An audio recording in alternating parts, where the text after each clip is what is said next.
Friends, I think I said this last time, but allow me to say it again. I've got to kind of straddle two horses here, or wear two hats. On the one hand, I want to do something and give something for those who are academically orientated. There are some people involved at the university in teaching students, but at the same time I don't want to bore the rest of the audience. So I'll try to walk a middle line, just give you an indication of how deep the arguments that I'm going to present go on an academic field, but at the same time don't go into them too deeply. I am very thankful for NAL. Let me say by way of introduction that when the abortion law was about to be passed in 1997, there was a lot of organizations and churches doing pro-life work. Everybody was doing their own thing. And we realized that we needed a forum where everybody would join together once a year to have a united voice.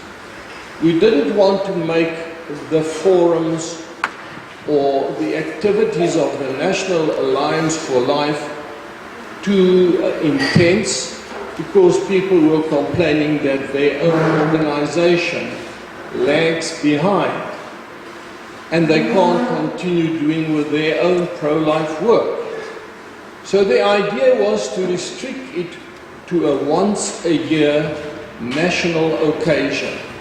And I think there was about 25 different church groups and organizations, Christian Lawyers Association, Christian Medical Fellowship, Doctors for Life, various other ones involved in fighting the battle.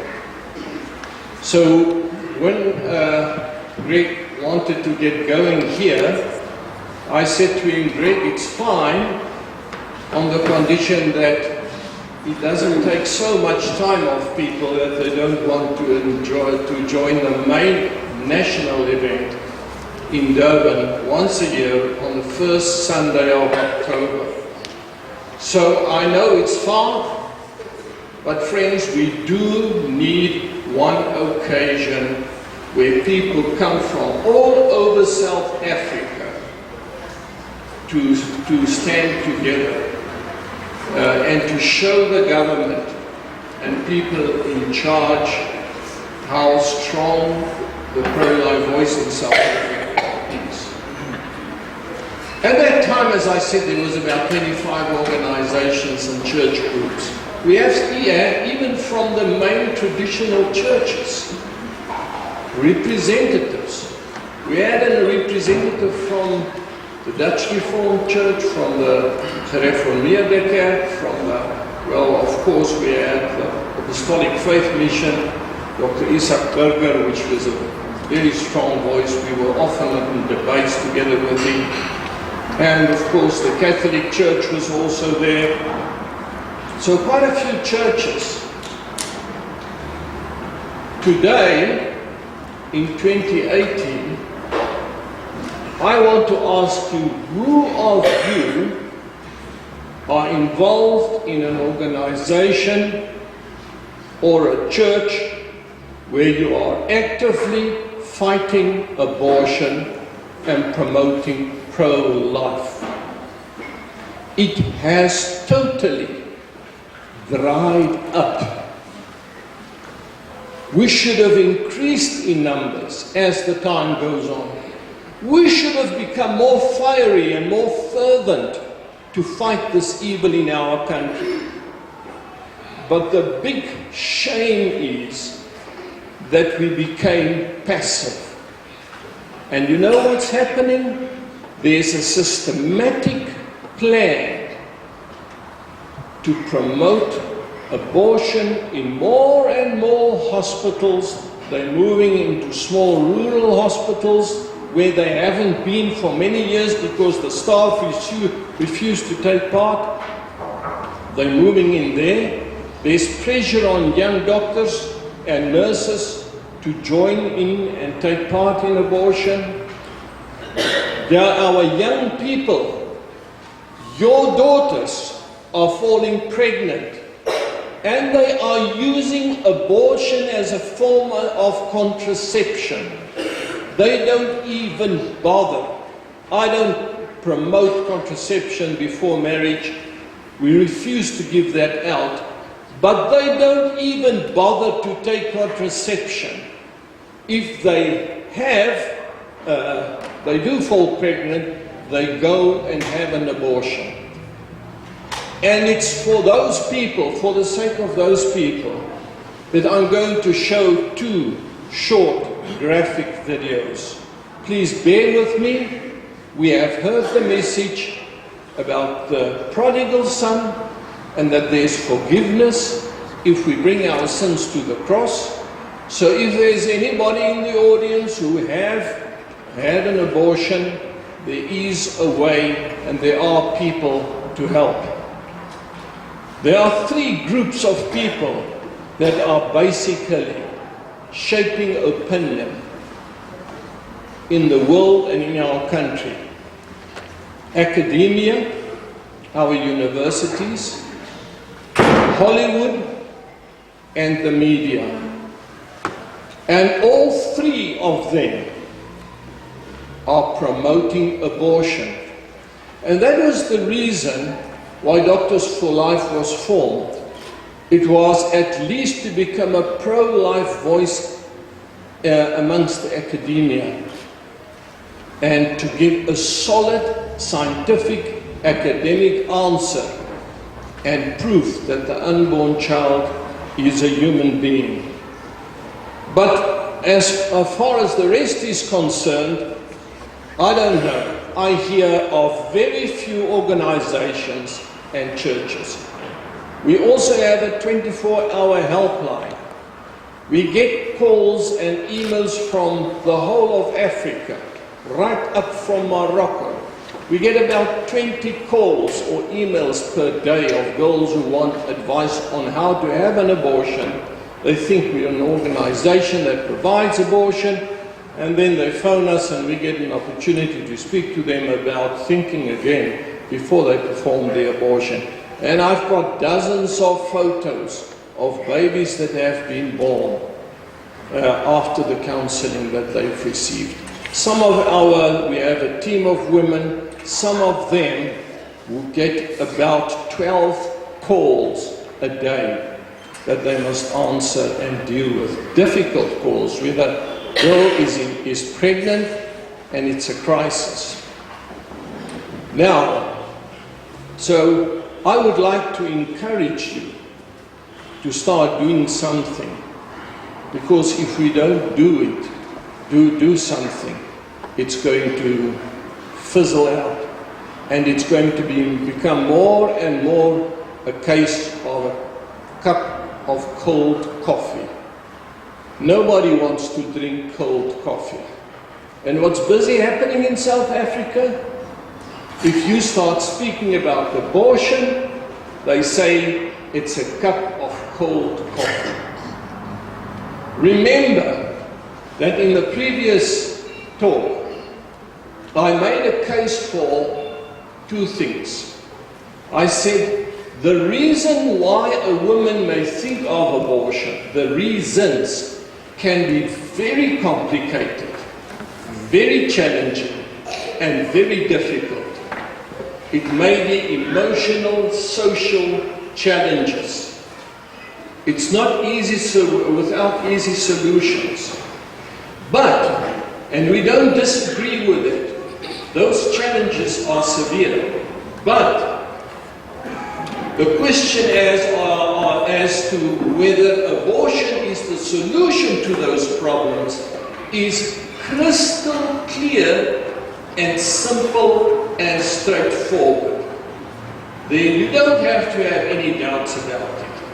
if you accept the fact that the unborn child is a human being, and I'm going to show you the science today that proves that, if you accept that, then it's very clear that abortion cannot be a solution to these very, very complicated, difficult situations young girls may face with unwanted pregnancies. You hear them speaking about abortion being safe and legal and rare. The pro-abortionists, they always say, no, we don't want to promote abortion. We want to make abortion safe, legal and rare. Well, if the unborn child is not a human being, as they say, if he's a polyp or a growth, why do you want to make it legal and rare? You don't have to bother in making it rare to remove polyps from people's wombs. Well, of course, take them out. The people will be happy about it. It's a growth that's been removed from them. So why do they want to make it legal and rare, but at the same time they claim it's just a blob of jelly? They want to make it legal and rare because instinctively all of us realize that it's a human being and a human life that's being taken. These days I've heard about a girl that had a Down syndrome baby, and she went for an abortion, and the gynecologists are suggesting abortions for Down syndrome very often in South Africa. Most of the time, I would risk to say.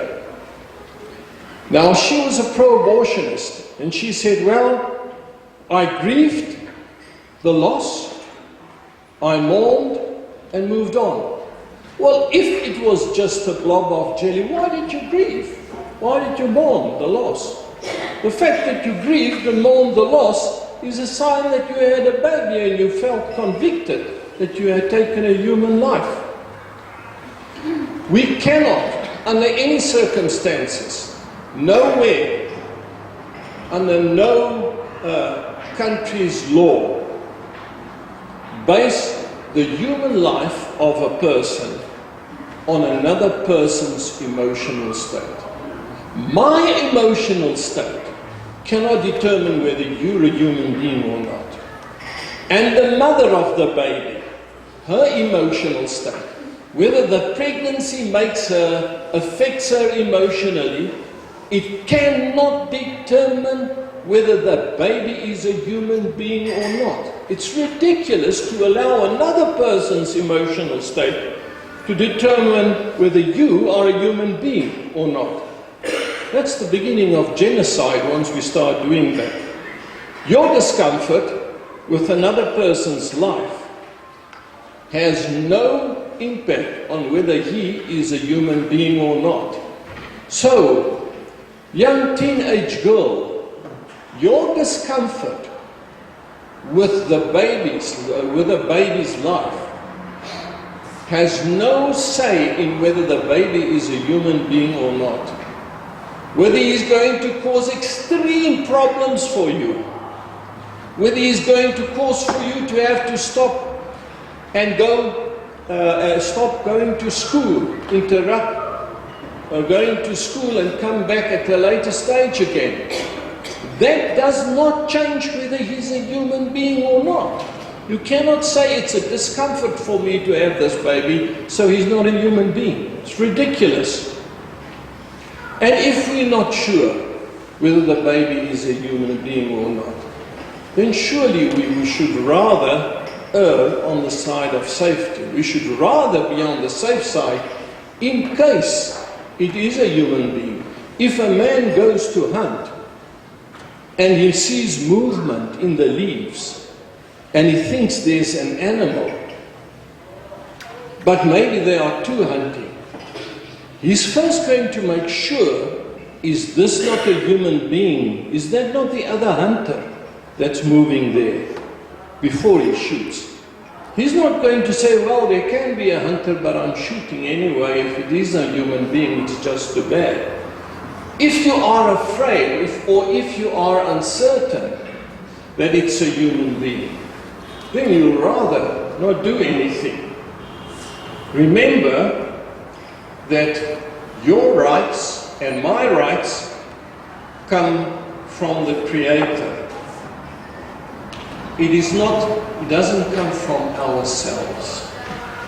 That's why nobody amongst us has the right to sell himself into slavery. Nobody. Doesn't matter whether you have a younger brother or a sister that wants to go and study and you need the money to pay for that, and it sounds very unselfish to do something, to sell yourself into slavery for your younger brother or sister. You are not allowed to do it. You don't have the right to sell yourself into slavery. Why don't we allow it in our society? Because we do not belong to ourselves, and our rights come from God. And lastly, I spoke about the forces, the three forces that promotes, that shape the opinion of society, academia, Hollywood, and the media. Don't think that they will, if you don't do anything about abortion, don't think that they will just allow you to live as you like. I just want to carry on with my life. I don't want to get involved in these things. I get stressed. I get challenged. I get chased out of school. I get mocked by the other school children. I don't want that. So I just want to live my life. I want to go to school, get my grade 12 qualification, carry on with life, get a job, carry on, do my own thing, do what I like, go and watch soccer and relax. These liberal forces will not allow you to just do your own thing. They will force their value systems into your midst, into your children. They'll teach your children that if they are born at school, they'll teach them. It's not to say you are already a boy or already a girl. Doesn't matter what your organs look like. You can choose whether you want to be a boy or a girl. And if you're a boy and you actually feel, I rather want to be a girl, you can go to the doctor, it's your right. You can get hormone injections. You can get operations to cut certain things out and to give you breasts. It's the right of the child to decide his gender or her gender. Friends, if you just want to live your life and you don't want to put your honor at stake, this is going to creep in, and in the end it's going to affect either you or your children or your grandchildren. But these liberal values and principles will be forced down your throat whether you like it or not. And that's a curse, if I can be very unacademic and very emotional. That is the curse of people that haven't stood up and haven't been salt and light in their society. At the moment, with the latest figures, on average, 1,960 babies are killed every day in South Africa. Dear friends, what have you done about it? What are you doing about it? I don't want to say everybody must go and stand before abortion clinics. I don't want to say everybody must start speaking to schools. You can see how the Lord leads you. Well, the other day, and I'm so sorry I haven't suggested to Greg that we gave this lady an opportunity to speak. at one of our meetings, NAL meetings, preparation for the big March for Life in October, we had a Zulu lady. She had, and she spoke openly about it, she had fibroids in the uterus. And for that, she went to the doctor, into the hospital. She was hemorrhaging severely, bleeding severely. The doctor said, look, we've got to remove your womb, because nowadays they don't just remove the fibroids, they remove the womb. Because there's no point in it, the fibroids keep coming up and growing again. So she was in the hospital, and then I think about 11 o'clock she said, or late, or 12 o'clock at night, she heard a voice speaking to her. And the voice, and she's from rural KwaZulu, the voice said to her, they are killing my babies here. And she thought, well, this, have I drifted off into sleep? Have I started dreaming? What has happened? I don't know. Anyway, she ignored it. A second time, the voice spoke to her, and the voice said to her, they are killing my babies here. And the third time, the voice came to her and said, they are killing my babies. Even if you think that baby is just nobody, God says, I'll take that child. That child is my child. God didn't say mothers are killing their babies. The voice said to her, they are killing my babies here. When we sin with abortion, we sin in the first place against our Creator, against God. When David slept with Bathsheba and he killed Uriah, he wrote Psalm 51 and he said, against you alone, O God, have I sinned. God said to her, they are killing my babies here. So, then she had to go to the toilet.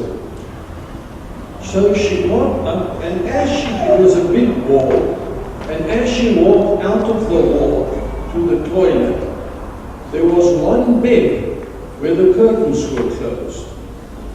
But there was a slit in the curtains, and she could look in. And as she walked past, she saw there was a woman lying on her back, giving birth. But the strange thing is, she was not giving birth to a whole baby. Little bits and pieces were coming out. Arms, legs, feet. It was an abortion taking place. She's a very down-to-earth, very normal, average, that's the word I'm looking for, very average Zulu girl. The next morning, she started challenging the nurses.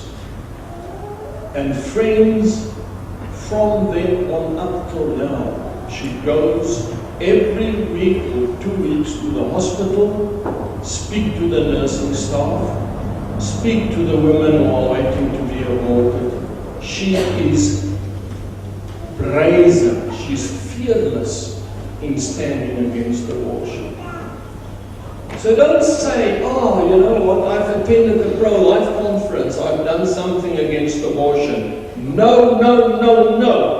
Attending a conference doesn't make you do something against abortion. You and I have got to become active to stop this genocide of innocent children in our country. 1,960 every day being killed. Okay, I'll get back to this. Let me turn to the PowerPoint, which is a little bit on the academic side, and don't let me lose you. because I'll show you some video still at the end.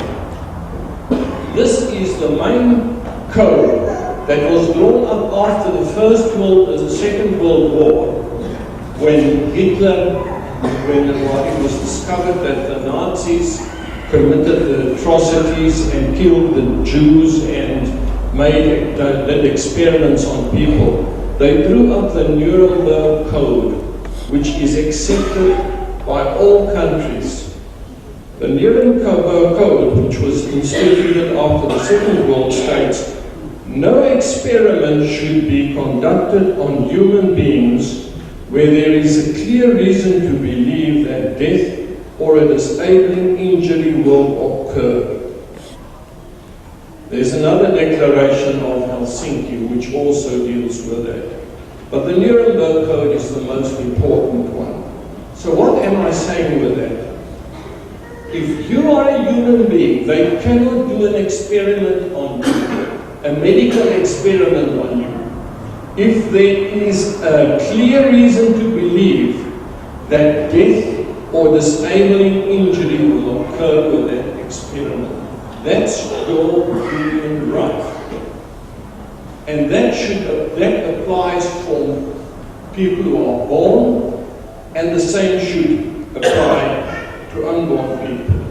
The principle that life starts at fertilization, when the male seed fertilizes the female seed. That's the beginning of the life of a new human being. It comes from the Bibles of embryology. Ronan O'Reilly and Fabiola Miller, that's the one textbook. Bruce M. Carlson, it's another textbook. William Larson, it's another textbook on embryology. And Keith Moore and Vivian Gasol. This is where the principles are laid down. But there's another gold standard for the development of the unborn child, and that is the Carnegie stages, which are accepted by all universities. The Carnegie stages of the development of the unborn child. I'm not going to read through them because it's going to become boring. But here you see that first cell. Dear friends, look carefully. That is the beginning of a human being. Because from that point, that is where the male and the female seed have joined together. From that point, nothing else will be added for that to grow into a child. Take note, I use the word grow. It's only growth. To grow into a child that will be born 9 months later.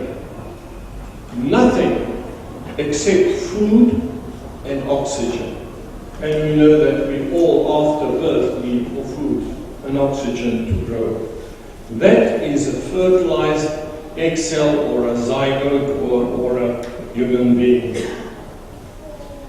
For those who say no, but hang on, you must first look at different points in the development of the baby before you can allow it. Remember that physiologically there is no break or interruption during the entire continuum of human development. Let me say that simple. The development of the baby doesn't have break-offs where you can say, oh, before this break-off point, it's not a human being. After this, it is a human being. Let me give you an example. Let's say you take the heart. You say, well, first there must be a heart before it's a human being. Okay, the heart starts by one single cell. And that cell starts pulsating the way the heart is going to pump one day. And it moves to the chest of the baby. Then a second cell comes. It joins the first cell and the two together pulsates. And then a third and a fourth.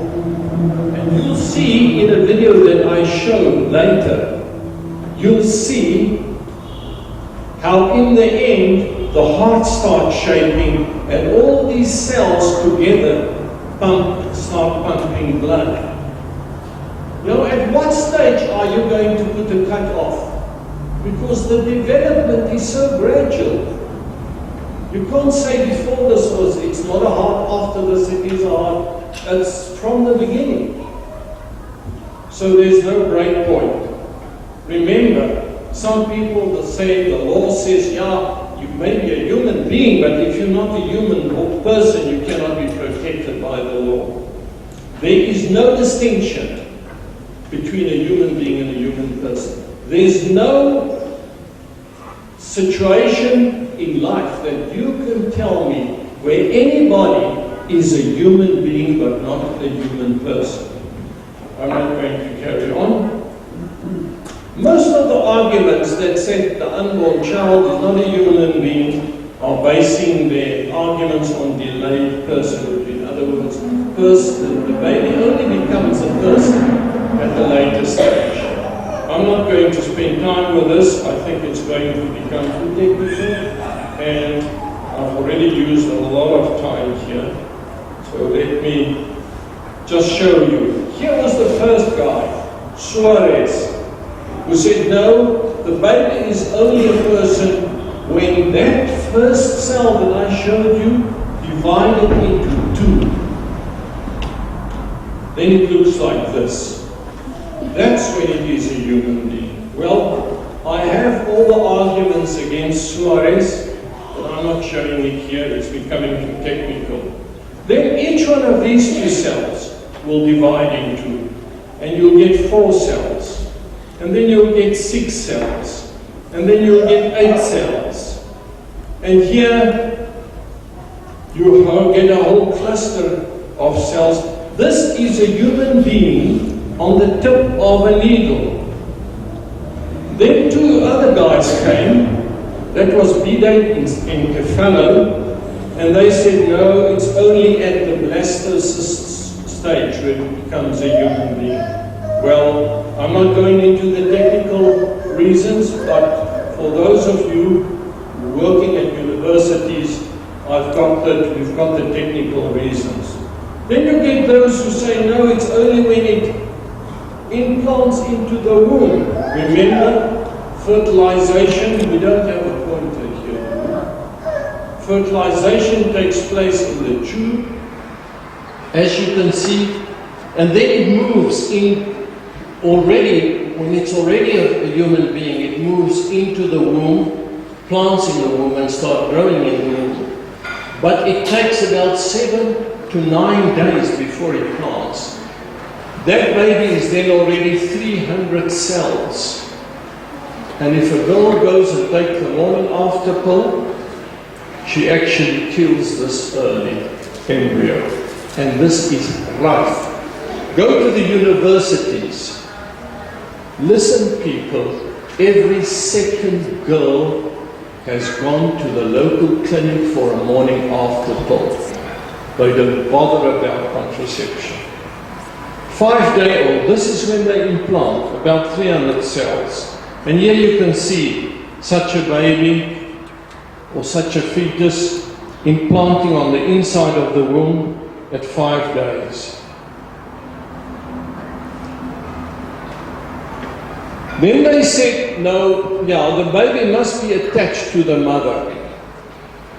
There's a lot of organizations promoting contraception that wants that, because some of the contraceptives work by preventing implantation. But here I give the reasons why. The fact that the baby is now attached to the womb doesn't make a difference in whether it's a human being or not. They say every woman has the right over her own body. Now there you can see the baby inside the womb. You can see the blood of the baby flows in the umbilical cord and into those finger-like things. The blood of the mother flows around on the outside. But take a look. The blood of the baby never mixes with the blood of the mother. Here you see the blood of the mother on the right-hand side, and on the left-hand side you see the blood of the baby. But do you see the barrier between them?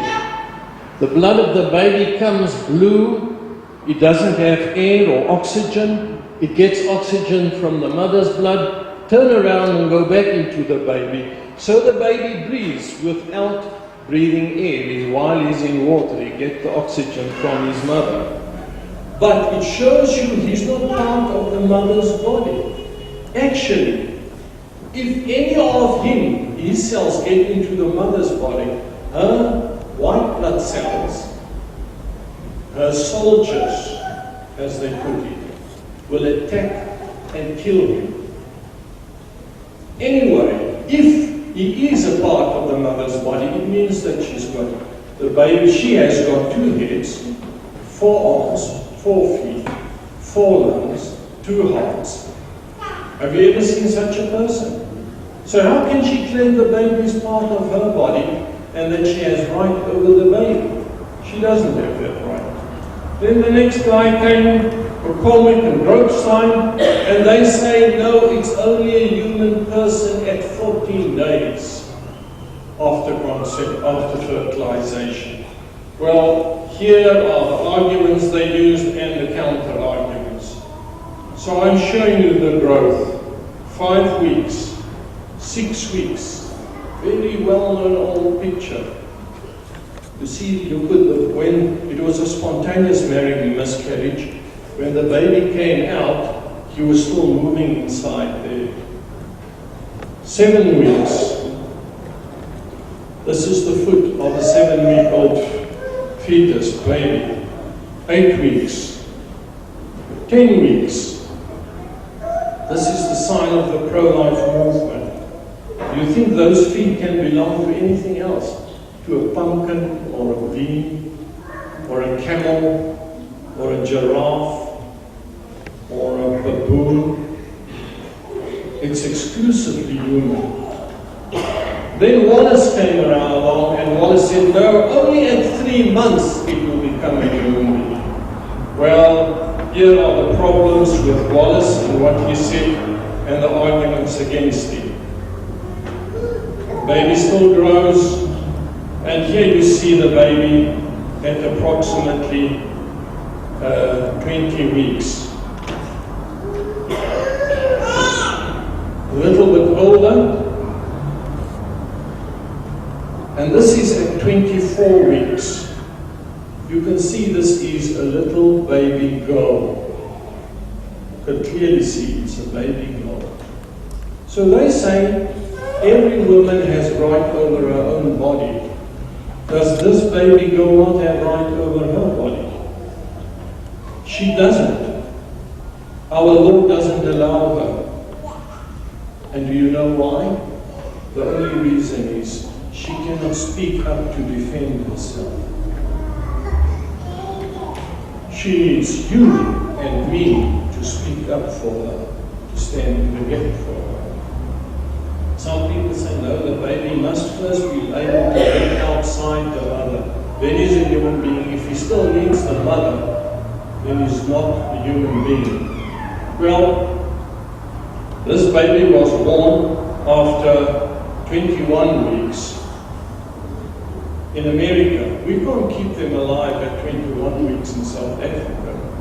So it means you're a man, human being in America before you're a human being in South Africa. Here's another one. This is the world record as far as I know, Marcus Richardson.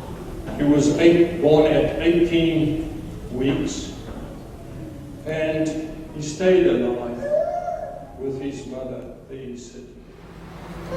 And you can see this is the next stage of growth. He's been growing inside the womb, and now for the first time he's outside the womb. And I don't know whether I showed this picture to you last time, but you can see he's not very impressed with the world. I suppose it's because we don't really give them much love. Tell me, should this child die for the sins of his parents. The Bible says it's an abomination. It's evil before God that a child should die for the sins of the parents. What about abortion? What effects will abortion have on the mother? I included this study because it's from a reputable journal, the British Journal of Psychiatry. And it's from Britain, from England, and not from America.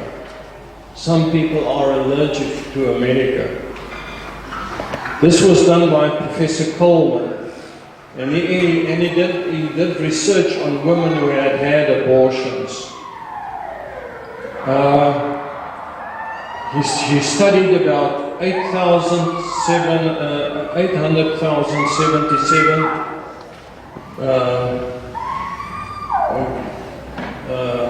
women, and about 163,000 of them had an abortion.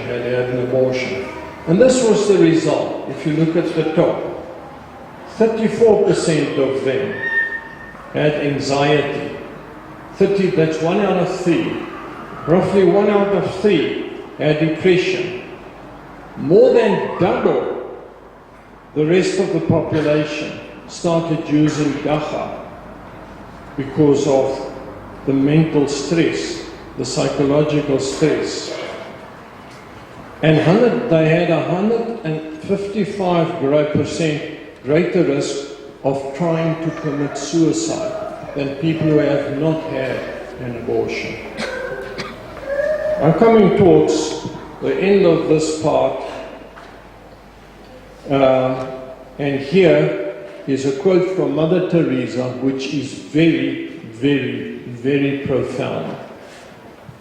Abortion, it is a poverty to decide that your child must die so that you may live as you wish.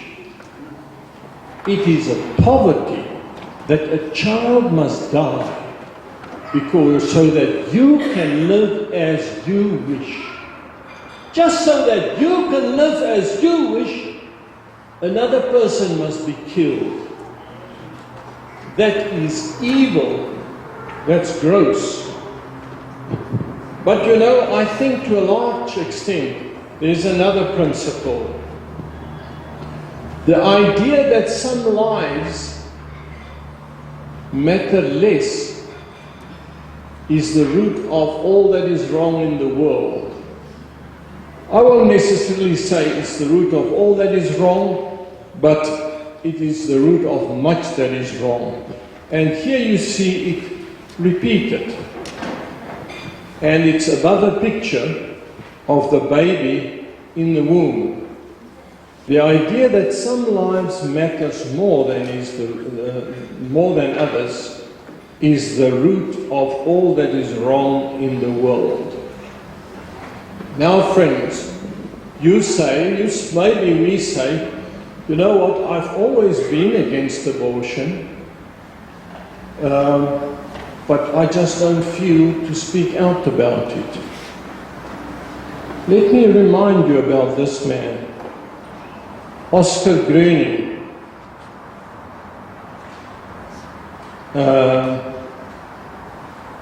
He was working at one of the Nazi camps where they had Jews. He was not involved in killing any Jew. He didn't plan to kill any Jews. He didn't attend meetings to kill any Jews. He was just there to take the valuable possessions of the people when they came into the camp, the labor camp, the prison. He took their valuables to keep it. That was all he did. But he was found guilty by his own country, Germany, about 2 years ago. And this is what the judge said to him. Even though you did not do the killing, she said, you had the freedom to think. You had the freedom to think what evil was happening there. You had the freedom to think and make a judgment and say, this thing is wrong. It is unacceptable. And he went to prison. He was sent to prison for 4 or 5 years, about 3 years ago. At this age, you can see he was an old man. This is another one. Reinhold Hanning. He was 94 years old, about 2 years ago. He also worked in a labor camp. And he just watched over the prisoners who were selected to go to the gas chambers. He didn't personally take them into the gas chambers. He didn't personally kill any of them. He was found guilty and at the age of 94 sent to prison for 6 years by his own German government because he did nothing. Dear friends, if we know about an evil taking place and we're doing nothing, don't say, yes, it's legal in our country. It was legal, what these people did was legal at the time in Germany. And in a few years later, 2015, 16, they were sent to prison because the judges said, you could think. And the fact that you could think was enough reason for you to have known it's an evil and you must fight against it and go against it. Because it may be that our children may one day come to us and say, Mama, Papa, Baba, Mama, Gogo, why did you not do anything against us? Why were you happy to just sit? Why were you happy to just go to church? When you knew people were being killed, how could you do that? So I'm a real activist today, but I've thrown in a little bit of science in between. In the last 10 minutes, I want to move over to another topic, which is usually dealt with in pro-life conferences. Pro-life conferences deal with beginning and end of life issues. Abortion is the beginning of life issue. There are end of life issues, and that is euthanasia. And here I've repeated the slogan of that man again. The idea that some lives matters more is the root of all that is wrong in the world. People, we are moving into a society where old people are being looked at as burdens and useless in society. And where we feel, many feel, if they get sick, they should not be treated. Let them just be left to die, because they are suffering so much anyway. So they don't have a good quality of life. The idea that people who do not have a good quality of life, it's a monster. This whole idea that you must have a good quality of life, a good or a bad quality of life doesn't change the fact that you're a human being, that you're not allowed to kill.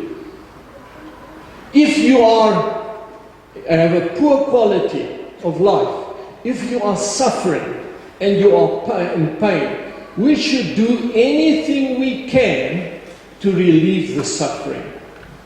And if the doctors and the nurses are not up to standard, they've got to be spoken to and got to be addressed. But it should never cross our mind to rather just leave the people to die.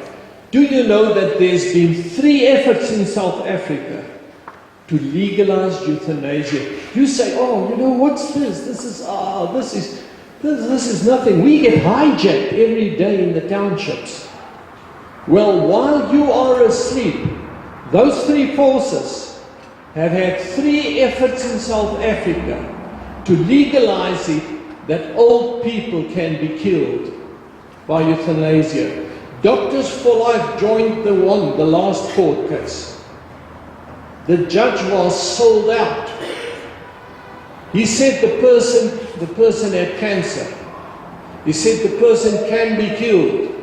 Just give him an injection, end his suffering. But the person was already dead. The judge then decided against us in the Gauteng Supreme Court. We appealed, we went to the higher court, to the appeals court in Bloemfontein, and they tore the judge's decision to pieces. They tore that judge to pieces. How could you pass a judgment when the patient was already dead? The patient died 2 hours before the judge passed the judgment. And I remember how tough it was when we heard that decision. It was like a blow in our faces. We were 3 organizations opposing euthanasia. 3 Christian organizations. And it was hard. But then, when the appeals court looked at this, they said there was a lot of irregularity involved because somebody told the judge that the man had passed away already and he should have stopped the proceedings there and then, but he went ahead and he passed judgment. Judge Fabricius, please don't say anything good about Judge Fabricius before me. Okay.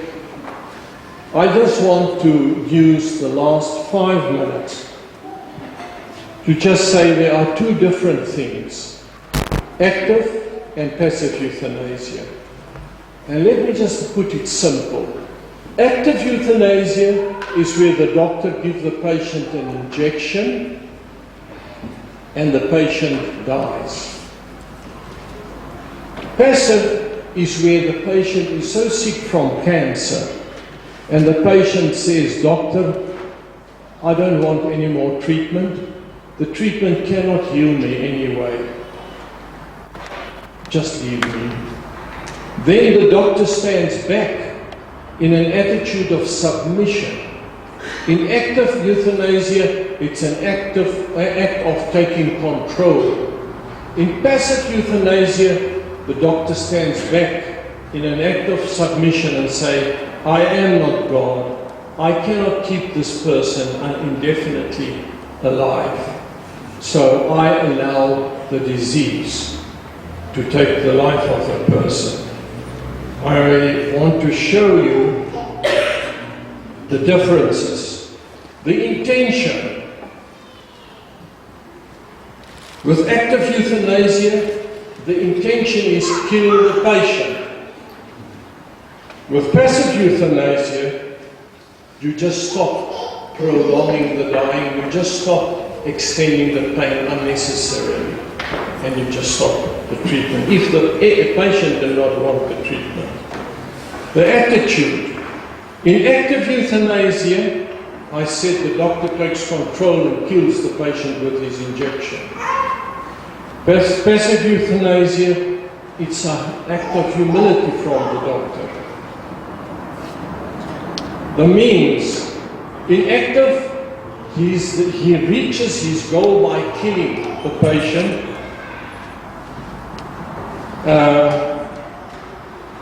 In passive euthanasia, you just allow the patient to die in a normal way. The agent, in active euthanasia, it's the doctor that kills the patient. In passive, it's the disease that kills the patient. The result is death. In this one also, the result is death. But if the patient do not die, you are perfectly happy with it. It's not that your goal is to make the person die. And the morality, active is wrong and passive is right. So I don't want to go into more technical details. I thought of just touching on this topic briefly. And there's some examples of countries where they started doing it and how one went from bad to worse. In Holland, they are now allowing alcoholics to inject themselves, to come to the doctor for injection to kill them. They're allowing people who are depressed. The doctors are allowed to kill babies. If it's a baby that's abnormal, as we've heard the testimony this morning, in Holland, the doctor has the right to kill that baby. This is another monster, but it's another one, and which is not the main focus. But I thought we should just pay attention to that. Maybe we can go further. Can we show a 2-minute video there?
You can see the baby still moving.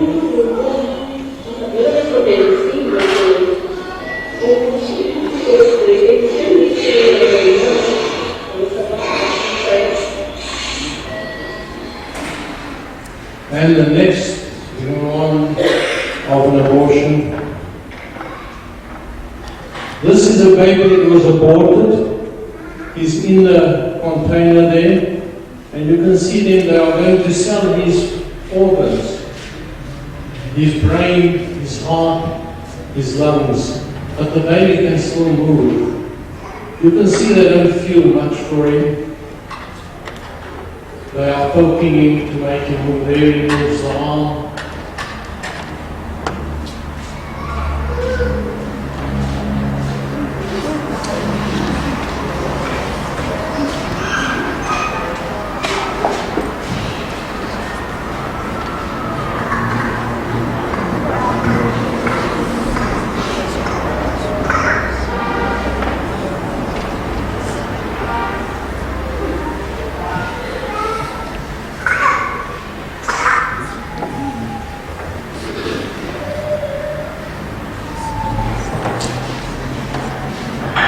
Then you get money.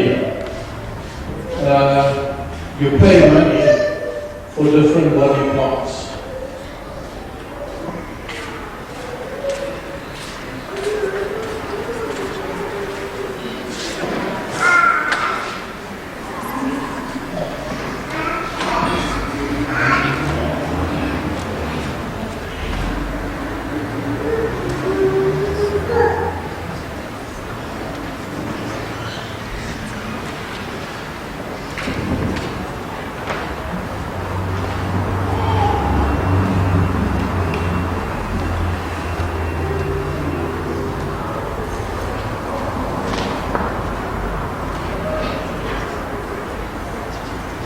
This was taken by us with a secret camera. They didn't know that somebody was taking photos.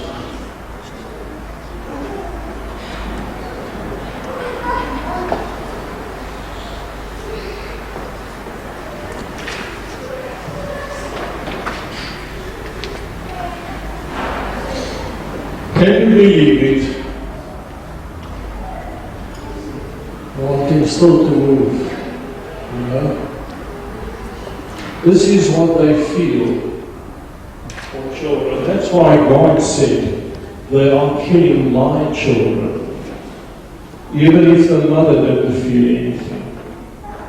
And God says it in His word, even if the mother won't love you, I will be faithful to you. I think that's basically it, huh?